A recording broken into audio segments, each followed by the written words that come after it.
The clock in the room read 10:48 p.m. The house was silent, that heavy, Sunday night silence that brings more memories than rest. She was sitting on the couch, wrapped in a worn blanket, her cell phone in her hand. The light from the screen was the only light in the room.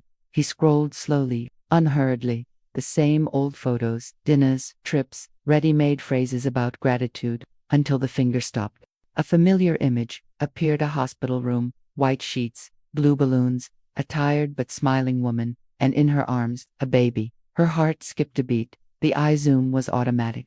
In the caption, the words that chilled the entire body: "Welcome to the world. My little Miguel." The photo was from Nora. Her son, Pedro, was standing beside her, his eyes beaming. And, just below, the comments: "Congratulations, Grandma. What a beautiful grandson. God bless this new phase." She stood there, motionless. The world stopped together. The caption was clear. The baby had been born, and no one had warned her. Not a call, not a message, not a single mom. "It's home." His fingers trembled. Opened WhatsApp, nothing. She opened old messages with her son. The last one was from 3 weeks ago. "Let me know when she goes to the maternity ward, okay?" No response. The air began to run out. His chest tightened. The tears came, without asking permission. She pressed the phone to her chest, as if she wanted to reach through the screen and be there, where she'd always dreamed of being, by her side, holding that baby. But she wasn't. She wasn't even remembered. The clock struck 10:52 p.m., and for the first time in her life, she felt that a mother's love wasn't enough to be called a grandmother. Have you ever imagined what it's like to see your grandchild born through a cell phone screen? Pause, silence, the narration enters, firm and sad. This is the story of a mother who raised, loved, and forgave, but it was forgotten at the most anticipated moment in life. The story of the woman who was not invited to meet her own grandson. Her name was Lucia, but it could be the name of so many other women who loved too much. Lucia was born in a small town in the interior of Minas Gerais. The daughter of a bricklayer and a seamstress, she learned early on that love is proven at work, and that silence is a form of resistance. At 10 years old, she was already helping her mother with sewing. At 15, she was taking care of her younger brothers. I didn't complain. She liked to feel useful, that she was needed. When she met Paulo, the man who would become her husband, she was 21 years old. He was quiet, hardworking, and had that way of a man who says little and does a lot. They got married on a rainy Saturday, in the little church in the neighborhood. The honeymoon was simple: a cornmeal cake and hot coffee, shared on the porch of the new house, which was small, but full of dreams. 2 years later, Pedro was born, the only son, the center of everything, the love of her life. Lucia lived for him. Even with little money, he made sure that nothing was missing. She saved what she could, cut her own hair, sewed her own clothes, traded lunch for a snack if necessary, but the boy always had a new notebook, clean shoes, and a snack in his lunchbox. Pedro grew up surrounded by love, and she was proud of every little advancement. When he passed the entrance exam, Lucia cried as if she had won the world. I remember her words, spoken to her husband that night: "Our son will have a better life than ours, Paulo, and that's all I ever wanted." Time passed. Pedro went to the capital. Lucia stayed, and it was there, in the distance, that the disconnect began, the one she pretended not to see. The calls became more rare. Then came the short messages. And finally, the comfortable silence of apologies. "It's been busy. Mom, we'll talk later." Even so, Lucia didn't complain. Every week, I prepared a lunchbox, took the bus, and took it to him. An hour-and-a-half trip, round trip, just to leave the food at the building's reception. He didn't go upstairs. He said he didn't want to get in the way. Over time, he began dating Isabella, a beautiful, modern girl from a different family. Lucia thought the girl was polite, but cold. She doesn't look me in the eye, I thought, but I tried to like her anyway. If it makes Pedro happy, that's enough for me. At first, Isabella was kind.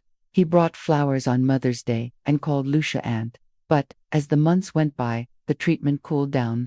Visits became less frequent, messages drier, until one day, the son said something that remained engraved in the mother's heart. "Mom, Isa thinks you're a little too intense. She thinks you get too involved." Lucia smiled, trying to hide the blow. "Intense? I just asked if she was okay." "I know, Mom, but sometimes it's good to give space, you know." Space, it was the word that began to separate them. And Lucia, not quite understanding, began to distance herself, afraid of losing what little she had left. Over the following months, she adapted to a new routine. The house was silent. Lunch was made just for one. He spoke to his son whenever he could, always smiling, always saying everything is fine. And even when his heart was heavy, he ended the calls with a, "Take care, my love." Time passed once again, and life went on for him, full of new things. For her, increasingly quiet. The messages were limited to birthdays and special dates. But Lucia never failed to respond with love. She believed that one day he would come looking for her again. Until one day, on a random afternoon, Pedro showed up unexpectedly. She cried with joy. She made coffee, cake, and set the table with a pretty napkin. They talked for hours. That's when he said, with the smile that always melted her heart, "Mom, Isa is pregnant." Lucia brought her hands to her face, overcome with emotion. He cried, laughed, hugged his son. "Oh my God, I'm going to be a grandmother. Go, mother. And is she okay?" "Okay. He just asked me to take things slowly, without too much pressure." Lucia didn't realize, at that moment, what that sentence hid. For her, it was just joy. She spent the following months imagining the baby's layette name and smell. She sewed a blanket with her own name embroidered on it, "With love from Grandma." But every time she tried to participate, Isabella dodged with calculated kindness. "Ah, Lucia, you don't need to buy anything. We've already taken care of everything." Sure. I just wanted to help a little. Don't worry, okay." And Lucia obeyed. I obeyed for fear of being unwanted. For too much love, the kind of love that accepts being set aside just to avoid losing it forever. In the following weeks, she began to feel something strange, a hunch, a void.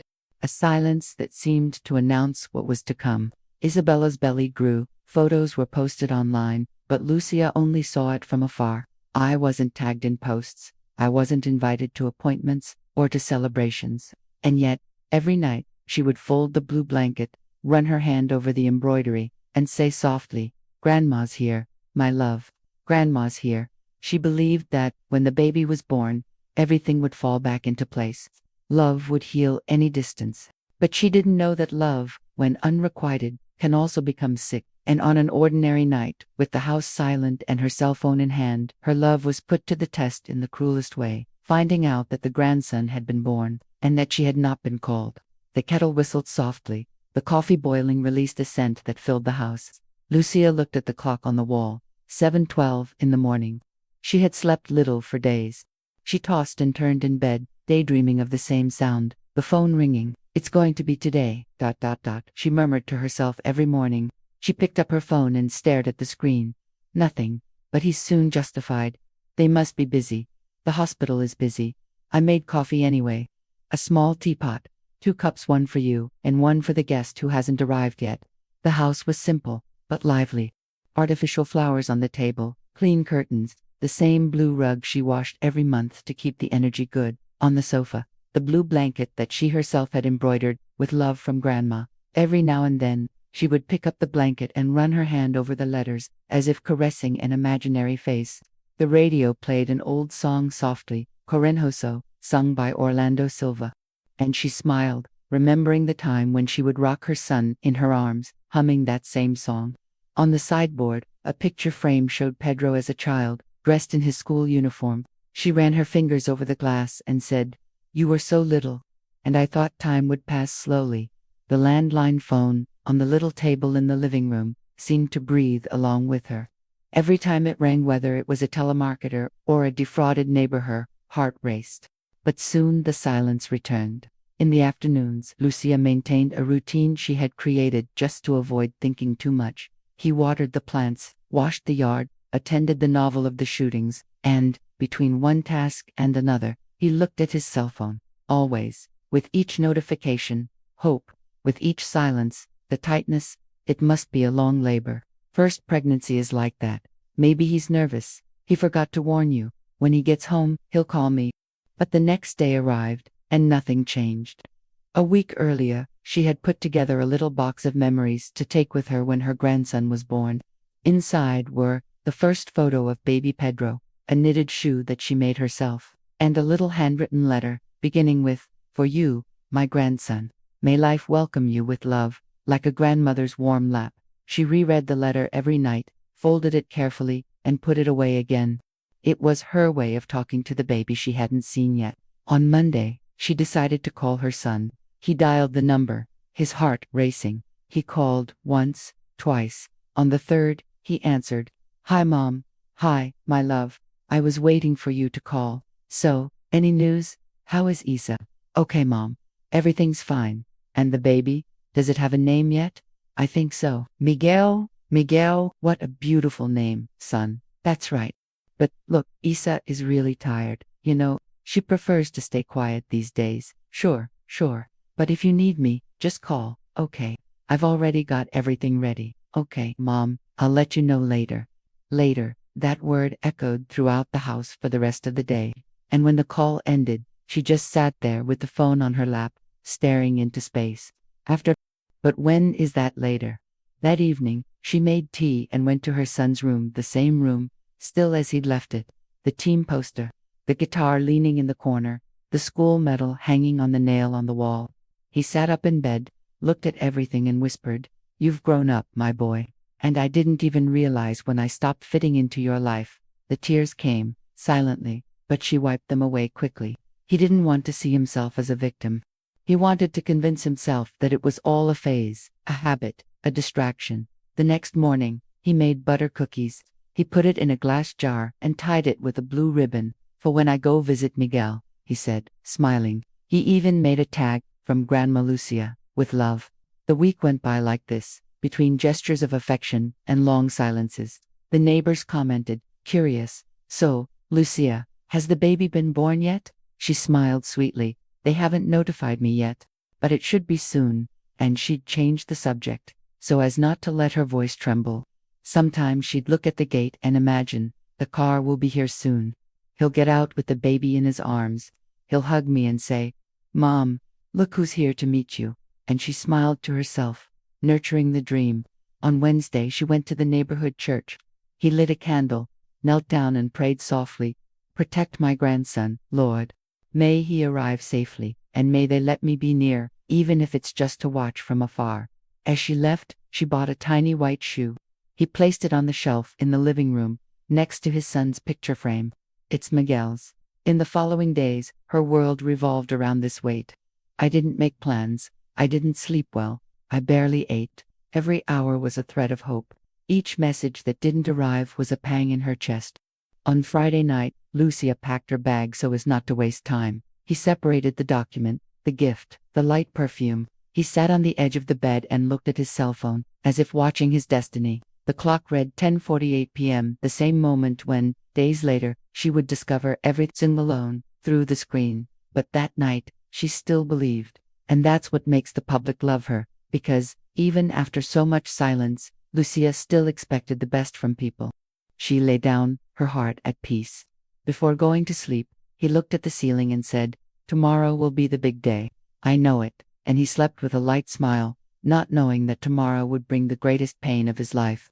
Sometimes, what hurts the most is not forgetting. It's the wait that never ends. The clock read 10:48 p.m. It was raining, outside, a gentle but steady rain, tapping on the window with a sad rhythm. Lucia was on the sofa, with the blue blanket on her lap, her heart tight. She had spent the whole day restless, with the feeling that something was about to happen. "Today, I feel it's going to be today," he had murmured in the morning. But the phone didn't ring. No message, no call, not even a "Mom, pray for us." The night arrived heavily, and she insisted on distracting herself. Soap operas, tea, trying to pretend she wasn't expecting anything. Until, out of habit, she picked up her cell phone, opened the app, the usual feed, and there it was. The photo, the white room, the baby wrapped in the blue blanket, the son's face, exhausted, smiling, with the woman at his side, and the text that froze Lucia's blood, "Miguel has arrived, our greatest love in the world." For a few seconds, her body didn't react. Eyes fixed on the screen, shallow breathing, the distant sound of rain. Then his heart raced. "My God," he murmured, his voice breaking. His hand was shaking so much that he almost dropped his cell phone. Read it again, and again, and again, as if, with some reading, the text would change. But it didn't. The baby was born. and she knew, along with the rest of the world. The next photo was worse. Isabella holding little Miguel, her eyes melting, her son kissing her forehead. In the comments, dozens of congratulations. Beautiful family. God bless the little one. Congratulations, Grandma, Grandma. That word hurt like a knife, because everyone called her that, except those who should bark. Her body began to tingle. My stomach churned. He pressed his cell phone to his chest and cried a restrained cry, like someone who doesn't want to wake the world but needs to empty their heart. The tears fell hot, silently. The sound of rain mixed with his sobs. He tried to breathe deeply, but the pain came in waves. The ground seemed to spin. He looked at the table, the jar of cookies wrapped in blue ribbon. The label even said, "From Grandma Lucia, with love, with love," she repeated bitterly. But to whom? She stood up slowly. He went to the hallway mirror. The reflection showed a woman with puffy eyes, her hair tied up, her hands trembling. A woman who just wanted to hug her son and was replaced by a social media post. She picked up her phone again and, with her heart pounding in her throat, wrote the message, "My love, I saw the picture. Congratulations, the baby is beautiful. May God bless you both." He deleted it. He rewrote, "My son, congratulations on the birth of Miguel. When can I see you?" He deleted it again. In the end, he simply typed, "God bless Miguel, I love you," and sent it. The view appeared quickly, but the answer didn't come. Time passed slowly. Minutes that seemed like hours. She sat there, on the edge of the sofa, staring at the lit screen. Nothing. The rain got heavier. The noise of the wind made the windows rattle, but she didn't move. She seemed rooted in pain. The clock read 11:21 p.m. when the doorbell rang. Her heart leaped. She ran to the door, her hair disheveled, her eyes reddened, opened it hopefully. But it was the neighbor, Dona Ilda, with the dripping umbrella. "Good evening, Lucia. Sorry to bother you. I saw online that your grandson was born. What a blessing, my daughter." Ilda's smile was sincere, but the blow was cruel. Lucia swallowed her tears and forced a smile. "Ah, yes. It was born. Thank God. And what is he like? Have you met him?" The question that pierced his chest like a knife. "Not yet. They're getting organized." "Right. Hospitals are full of rules." "Oh yes, of course. But you're going there soon." "Right. Soon. Yes." She lied, and smiled, and closed the door carefully. As soon as she was alone, the smile fell. The whole body was shaking. He leaned against the wall and slid to the floor. The crying came heavily this time, the kind that the body has been holding back for a long time and, suddenly, can't contain. It was the sound of a soul breaking. She spent the night awake, pacing the house, touching her son's belongings, trying to understand. In a moment, he opened the closet and took out the box of souvenirs, the little letter, the little shoes, the blanket. She sat on the floor and read aloud, "For you, my little grandson. May life welcome you with love, like a grandmother's warm lap." The words seemed to mock her now, but she reread them, and cried until she fell asleep there, on the floor, hugging the blue blanket. The next morning, she woke with a swollen face and an aching body. The cell phone vibrated, a new message. The heart raced. It was his. "Pedro. Hi, Mom. Miguel was born last night. Everything's fine. Thank God.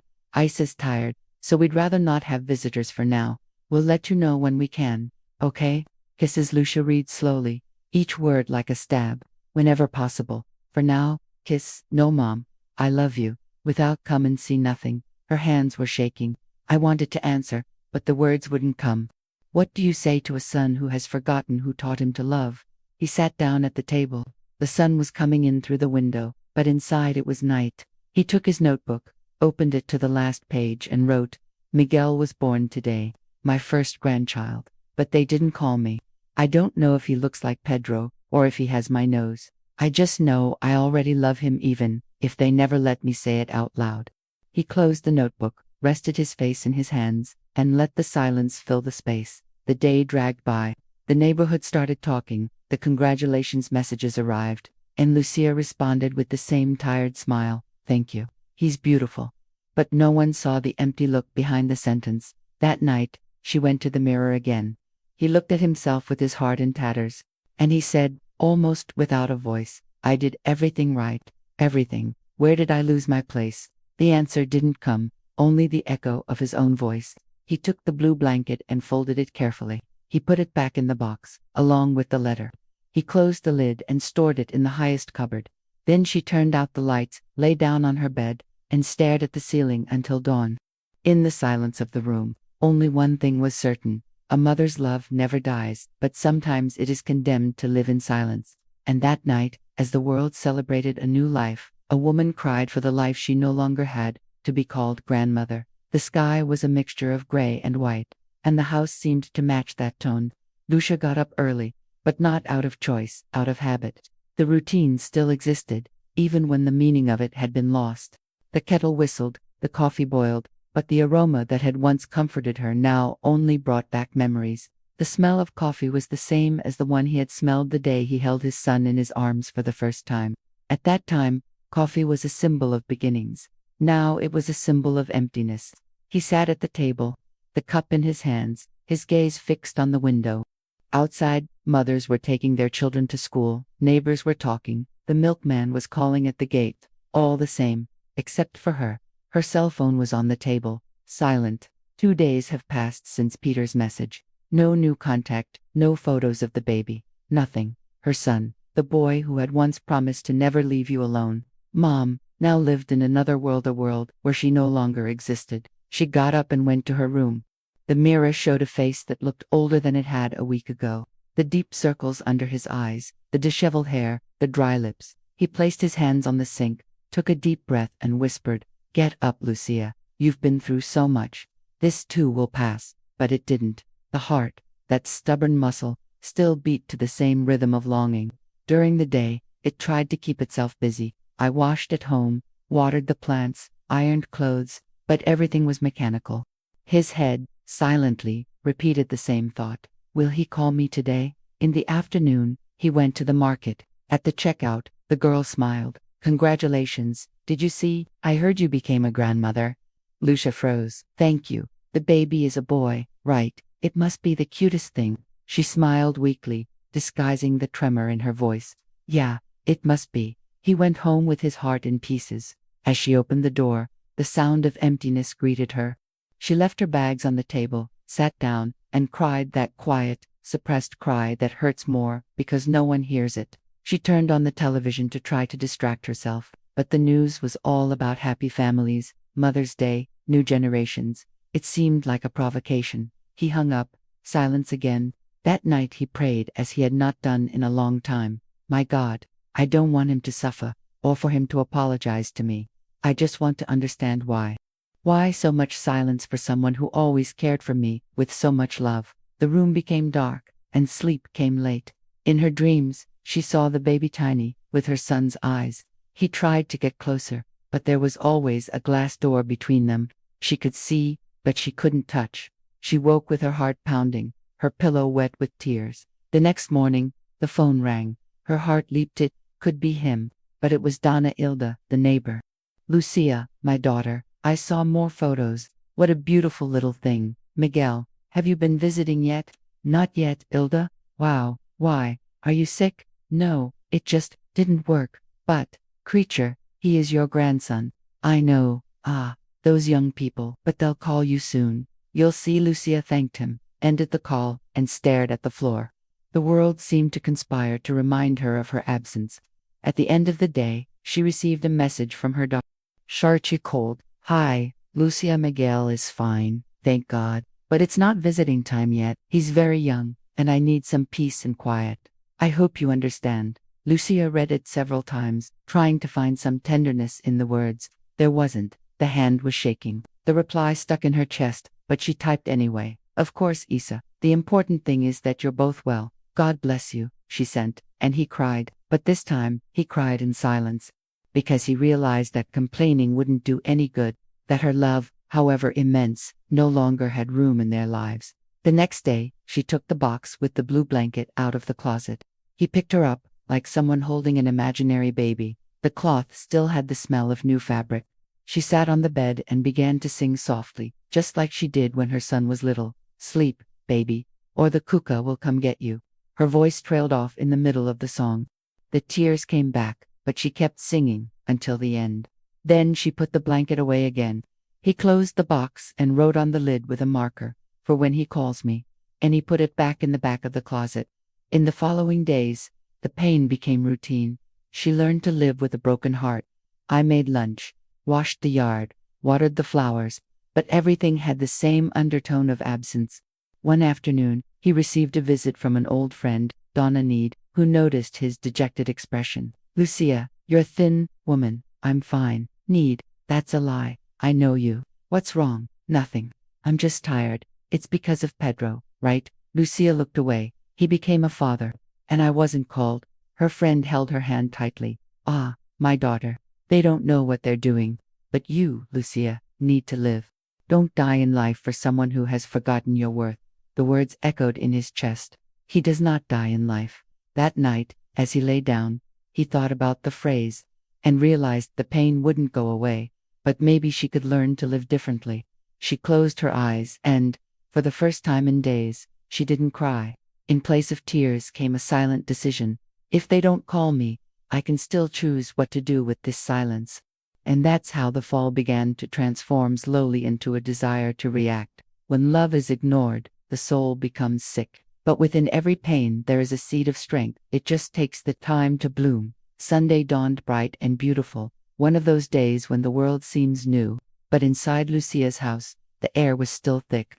The radio played soft music, and the smell of coffee wafted through, but her heart was set. Today, she wouldn't wait any longer. She'd spent sleepless nights remembering her friend Need's words. "Don't die in life for those who have forgotten your worth." He had repeated this phrase so many times that it became a prayer. He got up early and got ready slowly. She chose the blue dress, the same one she had worn to Pedro's baptism, when he was still a baby. She made a simple bun and put on small earrings. In the mirror, he looked at himself for a long time. His eyes still held sadness, but there was something new there, determination. He picked up the little box of memories, the blue blanket, the little shoe, the little letter. He stuffed everything into a cloth bag, clutched it to his chest, and left. The walk to his son's neighborhood seemed longer than he remembered. Every corner brought back a memory: the school where she waited for Pedro to leave, the bakery where she bought him bread before school, the bus stop where she said goodbye when he left for the capital. With each memory, her heart trembled, but her steps didn't stop. She arrived in front of her son's apartment building around 10 in the morning. His hands were sweating. The doorman recognized her after all. She had been leaving lunch boxes there for many years. "Donna Lucia, it's been a while." "Hi, Mr. Valdir. I came to visit my grandson." "Right." She smiled, unable to lie. "Because you can go up." Pedro and his wife arrived from the hospital yesterday. The elevator rose slowly. She looked at her own reflection in the elevator mirror and thought, if he gets mad, that's fine. But at least he'll know I still exist. The door opened on the 8th floor. The hallway smelled of flowers and milk, the smell of a newborn. Her heart raced. He stopped in front of door 804. Tightness in the chest. It hit once. Silence. He knocked again. The door opened. It was Isabella. Her look was a mixture of surprise and discomfort. "Lucia, hi. Isa. Sorry to show up like this. I just wanted to see the baby." The girl hesitated. He looked inside, then at her. "Pedro is sleeping. We agreed to let you know when it was better." "I know, but I waited. I waited a long time. I just want to see him for a minute. I brought a few things." She timidly lifted the bag. The silence lasted for a few seconds that seemed eternal. Isabella looked inside the apartment again, then opened the door just a little wider. "Okay, but just a minute." Lucia entered. The apartment was beautiful, modern. In the living room, new toys, flowers, gifts. On the armchair, the baby slept in a tiny nest of cloth, with a peaceful little face. It was Miguel. Time stood still. The tears came without warning. She knelt slowly beside the baby, without touching him. Just looked. She looked as if she were seeing her own soul reborn in another body. "My God, .. she murmured, her voice breaking. "He's the most beautiful thing I've ever seen." Isabella watched from afar, her arms crossed, uncomfortable. But, at that moment, nothing else existed for Lucia, other than that small face. She opened the bag, took out the blue blanket, and placed it gently next to the baby. "I made this one when I knew he was coming. I sewed it with my own hands, each stitch, a little piece of love." The baby moved, made a soft sound. Lucia smiled, tears streaming down her face. "Hi, my love. It's Grandma, you know." Grandma was waiting for you." Her voice was a mixture of tenderness and farewell. He knew he might never have that moment again. Pedro appeared in the room, his face still tired. He froze when he saw the scene.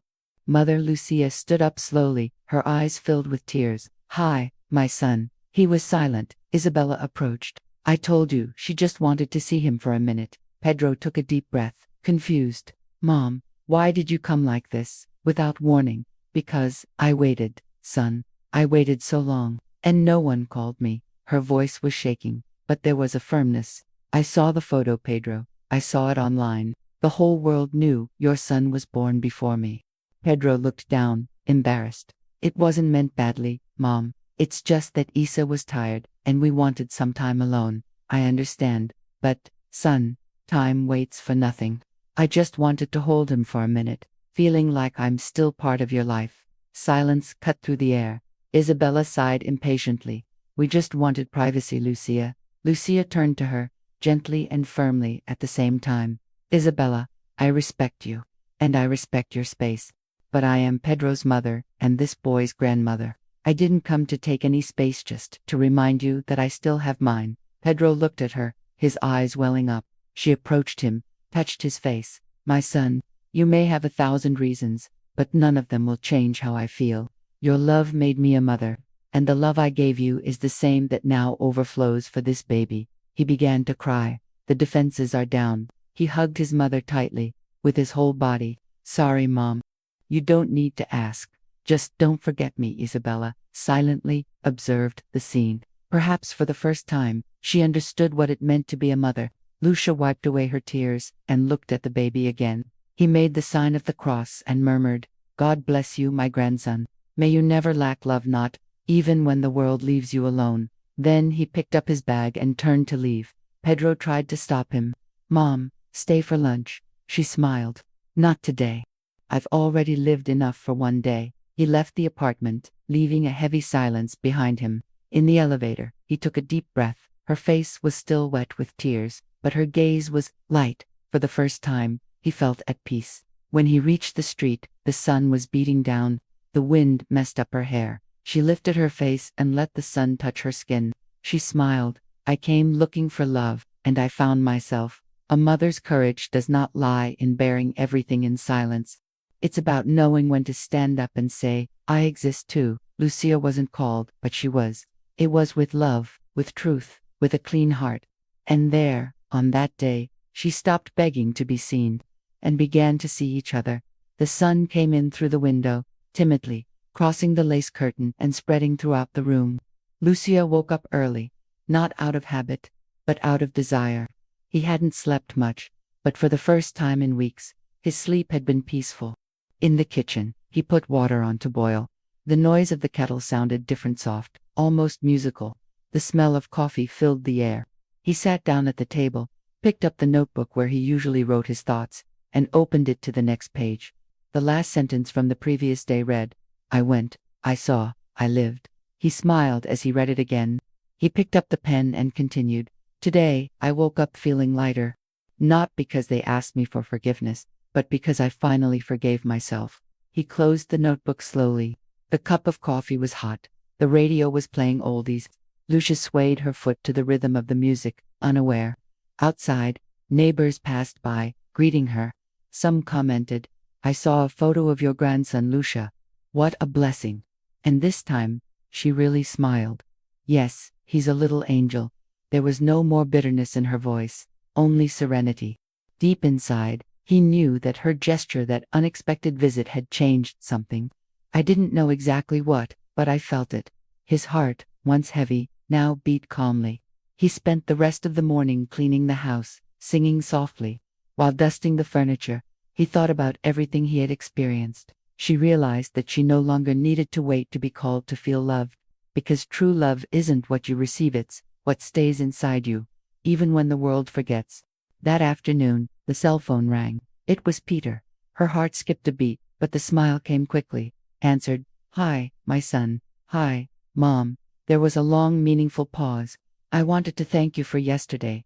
"No need, son." "Yes, I do. I was a coward. I thought I was protecting you from trouble, but I only hurt you." Lucia took a deep breath. Everyone makes mistakes, Pedro. The important thing is to admit it. Isa also apologized. She was emotional after you left. She said she understood you better. I am happy. And we want you to come tomorrow to really get to know Miguel calmly. Is that okay? Lucia smiled, tears streaming down her face, but this time they were tears of relief. Yes, you can, my love, I will. When he hung up, he sat at the table, rested his face in his hands, and let the tears come. But it was a light cry, like someone finally letting go of a burden. The next morning, he calmly got ready. She brought flowers, simple ones, picked from her own garden, and a crocheted teddy bear she had made that night. On the way, my heart beat calmly. This time, it wasn't the mother who expected to be accepted. She was a woman who knew her own worth. Upon arriving, she was greeted with smiles. Isabella hugged her, shyly. I'm sorry, Lucia. I didn't understand how much I missed you. It's okay, daughter. Life teaches us everything in its own time. Pedro picked up the baby and placed it in her arms. Now, yes, Mom, this is your grandson. Lucia held little Miguel with firm hands and an open heart. He looked at that little face and felt time stop. Hi, my love. Grandma's here. Miguel stirred, letting out a soft sound. She smiled. You don't know, my angel. But Grandma waited a long time for this hug. The tears fell, but they were sweet. The son watched, moved. Isabella was also crying. That room, once a place of exclusion, was now a place of new beginnings. After a few minutes, Lucia placed him in the crib. She made the sign of the cross on his forehead and whispered, May life never teach you to keep someone who loves you waiting, my little one. The rest of the day was easy. They laughed, remembered stories, drank coffee. It was as if the wound still existed, but now bandaged. As I returned home, the sunset colored the sky. Lucia walked slowly, feeling the wind blow on her face. He closed his eyes and gave thanks. Thank you, God, for teaching me that love that gives returns. Returns in the right way. He arrived home, lit a candle, and let the flame burn quietly. In the notebook, he wrote, Today I discovered that I don't need to be called to belong. I already belong to my story, to my truth, and to the love that has never stopped living within me. He closed the notebook and smiled. For the first time, he felt the peace of someone who survived pain without turning to stone. Freedom arrived without shouting. It arrived in hot coffee, in forgiveness, in courage. It came when she stopped waiting and started living. The sun was slowly setting, coloring the sky with orange hues. Lucia was on the balcony, with hot coffee in her hands, the same coffee that, months ago, accompanied her tears now, only warmed the silence of peace. The radio played a light, old song. She watched the yard, the plants growing, the sky changing colors. Life, after all, went on his lap. The notebook. On the open page, it read, Love is not the absence of pain. It's what we choose to do with it. He closed the notebook, sighed, and looked at the horizon. Her face was serene, her gaze full of stories. The narration came in softly, almost like a thought of hers. For a long time, I waited for love to return, that someone would tell me, now it's your turn. But I learned that my turn begins when I stop waiting. Lucia smiles, her gaze firm. Today I understand that being a mother is not about erasing yourself. It's teaching love and continuing to exist outside of it. She takes out her cell phone and opens a photo. Her grandson, Miguel, sleeping on her lap. His eyes fill with tears, but with tenderness. It was all worth it, because in the end, love comes back. Sometimes not the way we dream, but just the way we need it. She gets up, goes to the kitchen, and turns on the light. On the fridge, a new drawing. Miguel scribbled with crayon, and underneath his son wrote for Grandma. Lucia laughs, moved. Life has taught me that love doesn't disappear. He hides, and it comes back when we learn to love ourselves too. The camera slowly pulls away. She opens the window. The wind comes in, sways the curtains. The narration continues, this time facing the audience. How many times have you also waited for someone to call you? How many times have you looked at your phone, waiting for a gesture, a word, a come? What if, instead of waiting, you went, not to charge for love, but to free herself from it? The image freezes on Lucia, smiling, looking up at the sky. The narrator's voice gains strength. This is the story of a mother who was not invited to meet her grandson. But he discovered that true love doesn't need an invitation. He just needs courage. How many times have you also waited to be remembered? What if today were the day to remember you? The narration continues, in a reflective and welcoming tone. If this story touched you, if at any point you saw yourself in Luta, leave a comment here. Tell me, what was the moment you realized that you also deserve to be called? Because maybe your word, your story, is the push that another woman needs to get up today, to stop waiting, to start choosing yourself. Camera slowly closes in on her face, eyes watery, but calm. She looks ahead and says, in a low, firm voice, the love I gave is now mine too. Dedicate some of the love you give to others, to yourself. Comment, share, and embrace this story.